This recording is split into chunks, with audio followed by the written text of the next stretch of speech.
Assalamualaikum warahmatullahi wabarakatuh.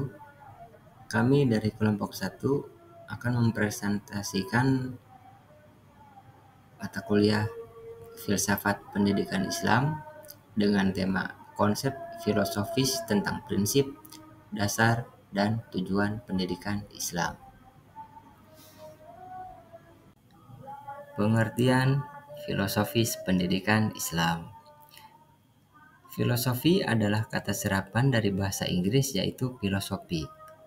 Sedangkan kata filosofi itu sendiri adalah kata serapan dari bahasa Yunani. Dalam bahasa Yunani, gabungan antara kata philo yang artinya cinta dan sophos yang artinya kebijaksanaan menjadikan sebuah kata khusus yaitu philosophia yang artinya cinta kebijaksanaan. Pendidikan merupakan suatu sistem yang harus dijalankan secara terpadu dengan sistem yang ada lainnya guna mencapai tujuan yang telah ditetapkan untuk meningkatkan kualitas hidup manusia dalam segala aspek.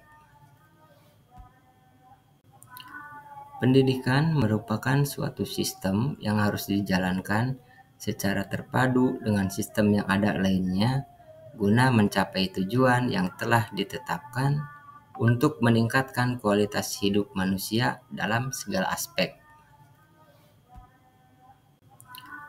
Pendidikan merupakan suatu sistem yang harus dijalankan secara terpadu dengan sistem yang ada lainnya guna mencapai tujuan yang telah ditetapkan. Konsep dasar landasan filosofis pendidikan Islam. Landasan adalah sesuatu yang menjadi sandaran semua dasar dalam suatu bangunan. Sedangkan dasar adalah fundamen yang menegakkan suatu bangunan sehingga menjadi kuat dan kokoh dalam mengembangkan pendidikan Islam. Dalam usaha, kegiatan, dan tindakan yang disengaja untuk mencapai suatu tujuan harus mempunyai landasan yang tepat sebagai tempat berpijak yang baik dan kuat.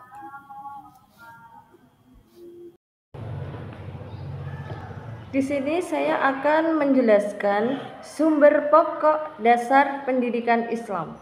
Pada dasarnya, sumber pokok dasar pendidikan Islam itu ada 5. Yang pertama, Al-Quran. Yang kedua, As-Sunnah. Yang ketiga, pemikiran Islam. Yang keempat, sejarah Islam. Dan yang terakhir adalah realitas kehidupan. Di sini saya akan membahas satu persatu dari sumber dasar Islam tersebut. Untuk yang pertama, yaitu Al-Quran. Al-Quran di sini adalah aspek yang paling penting di dalam kehidupan manusia, di mana Al-Quran ini menjadi salah satu sumber pokok kehidupan yang berinteraksi langsung dengan Sang Pencipta, yaitu Allah Subhanahu wa Ta'ala.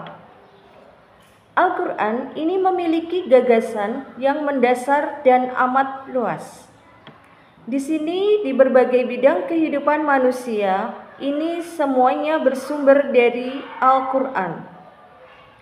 Tidak hanya itu, pendidikan Islam di sini juga memiliki peran penting dalam kehidupan, di mana pendidikan Islam itu juga bersumber dalam Al-Quran. Karena di sini Al-Quran memiliki kedudukan yang sangat penting, yaitu di mana Al-Quran ini menjadi intisari dari segala sumber pendidikan Islam. Untuk yang kedua, yaitu As-Sunnah. As-Sunnah ini bermakna seluruh sikap atau perkataan dan perbuatan Rasulullah SAW yang dimana dalam menerapkan ajaran Islam serta mengembangkan kehidupan umat manusia yang benar-benar membawa kepada rahmat bagi semua alam. As-Sunnah di sini menjadi pedoman atau dasar yang kedua setelah Al-Quran. Karena As-Sunnah di sini juga banyak memberikan dasar pemikiran yang lebih konkret mengenai penerapan berbagai aktivitas yang harus kita kembangkan dalam kehidupan dan kerangka pedoman umat manusia. Yang ketiga, pemikiran Islam. Pemikiran Islam penggunaannya itu berupa akal budi manusia. Di sini memberikan makna dan aktualisasi terhadap berbagai ajaran Islam yang disesuaikan dengan tuntutan masyarakat dan perkembangan zaman yang muncul saat ini. Yang keempat yaitu sejarah Islam.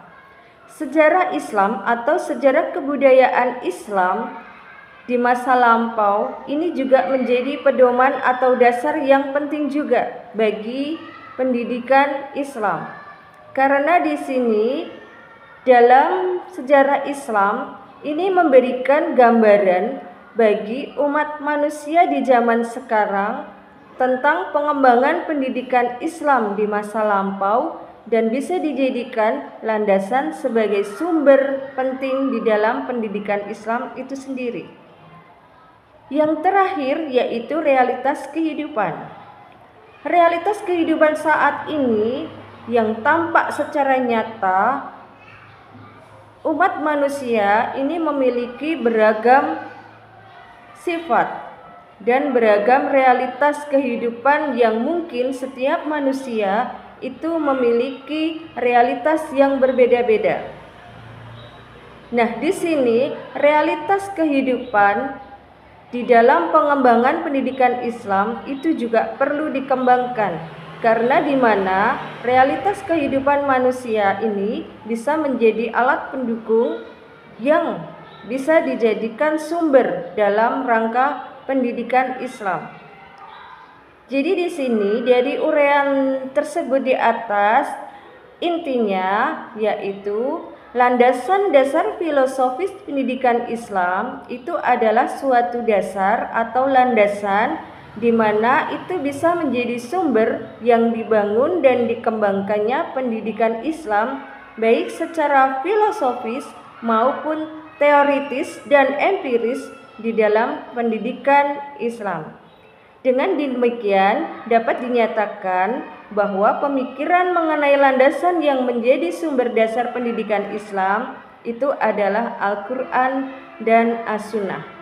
Terima kasih. Baik, untuk selanjutnya kita akan masuk ke dalam pembahasan bagaimana ayat-ayat Al-Quran yang relevan di dalam dasar filosofis dan tujuan pendidikan di dalam Islam. Salah satunya yang relevan itu ada di dalam Quran surat Al-Baqarah ayat ke-129, ayat ke-150, dan surat Ali Imran ayat ke-164. Di mana ayat-ayat ini secara eksplisit menjelaskan tentang tujuan diutusnya para rasul, termasuk di mana Nabi Muhammad SAW. Tujuan utama di dalam pendidikan Islam berdasarkan ayat-ayat tersebut adalah untuk menyucikan jiwa, mengajarkan Al-Quran dan Sunnah, serta meningkatkan pengetahuan umat.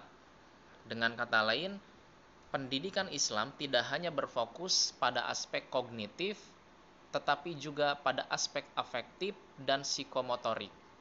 Selain itu, pendidikan Islam bertujuan membentuk individu yang beriman, bertakwa, berilmu, dan berakhlak mulia, sehingga mampu menjalankan perannya sebagai khalifah di bumi ini. Lebih rinci, mari kita simak ayat-ayat tersebut menjelaskan bahwa Allah Subhanahu wa Ta'ala mengutus para rasul untuk mengajarkan Al-Quran dan hikmah atau sunnah, sebagaimana Al-Quran itu adalah sumber hukum dan juga sebagai pedoman hukum atau pedoman hidup. Sedangkan hikmahnya mencakup sunnah Nabi, ilmu pengetahuan, dan segala sesuatu yang bermanfaat bagi kehidupan manusia. Itu yang pertama. Yang kedua, pendidikan Islam bertujuan menyucikan jiwa. Artinya, pendidikan Islam tidak hanya sebatas transfer ilmu pengetahuan, tetapi juga pembentukan karakter yang luhur dan juga mulia. Dan selanjutnya, pendidikan Islam bertujuan meningkatkan pengetahuan ilmu pengetahuan yang dimaksud di sini tidak hanya terbatas pada ilmu agama, tetapi juga ilmu-ilmu umum yang bermanfaat bagi kehidupan manusia. Pada intinya, pendidikan Islam memiliki tujuan yang sangat komprehensif, yaitu membentuk individu yang seimbang antara iman dan ilmu, akhlak dan juga intelektualitas, di mana pendidikan Islam juga bukan hanya sekedar persiapan untuk kehidupan akhirat, tetapi juga untuk persiapan di dalam kehidupan di dunia. Assalamualaikum warahmatullahi wabarakatuh. Berdasarkan pemaparan para narasumber, dapat disimpulkan bahwasanya dasar filosofis pendidikan Islam, pemahaman terhadap ayat-ayat Al-Quran dalam hubungannya dengan ilmu pengetahuan tersebut amat erat kaitannya dengan kegiatan pendidikan. Keterkaitan ini dapat dilihat dari hal-hal sebagai berikut. Yang pertama, tujuan akhir dari pendidikan adalah merubah sikap mental dan perilaku tertentu, yang dalam konteks Islam adalah agar menjadi seorang muslim yang terbina seluruh potensi dirinya, sehingga dapat melaksanakan fungsinya sebagai muslim dalam rangka beribadah kepada Allah sesuai dengan pedoman dalam Al-Quran dan As-Sunnah. Yang kedua, bahwa dalam kegiatan pengajaran tersebut seorang pendidik harus mengajarkan ilmu pengetahuan keislaman yang bersumber dari Al-Quran dan As-Sunnah. Dari proses pengajaran yang demikian itu akan terciptalah pemahaman, penghayatan dan pengalaman yang sesuai dengan rambu-rambu keislaman yang benar.